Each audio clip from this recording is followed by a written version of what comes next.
क्या आपने कभी सोचा है कि हमारी सोच, हमारा व्यवहार और हमारे कर्म आखिर किसके नियंत्रण में है?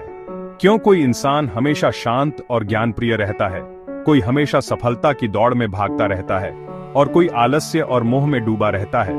इन सब का उत्तर मिलता है भगवद गीता के 14वें अध्याय में, गुणत्रय विभाग योग। भगवान श्री कृष्ण ने अर्जुन से कहा, पूरा संसार 3 गुणों से बंधा है।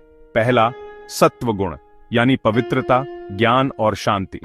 दूसरा, रजोगुण यानी कर्म, इच्छाएं और महत्वाकांक्षा। तीसरा, तमोगुण यानी अज्ञान, आलस्य और मोह। ये तीनों गुण हर इंसान में मौजूद हैं, लेकिन जिस गुण का प्रभाव अधिक होता है वही उसकी जिंदगी का रास्ता तय करता है।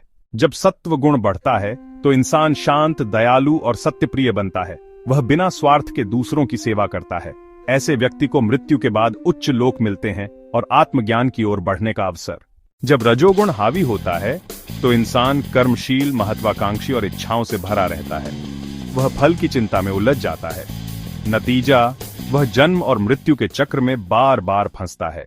और जब तमोगुण बढ़ जाता है तो इंसान आलस्य, अज्ञान और मोह में डूब जाता है।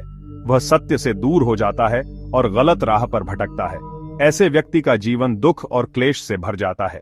लेकिन श्री कृष्ण कहते हैं, सच्चा साधक वह है जो इन तीनों गुणों से परे चला जाए, जो सुख दुख में संभाव रखे, न हर्ष में डूबे, न शोक में गिरे और भगवान की भक्ति में स्थित रहे।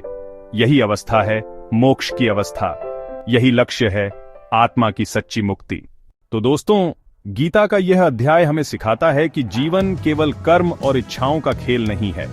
हमारे भीतर के गुण ही हमारे भाग्य को आकार देते हैं। सत्व गुण को अपनाइए, रजोगुण को संतुलित कीजिए, तमोगुण को दूर कीजिए और फिर देखिए, जीवन अपने आप दिव्य हो जाएगा।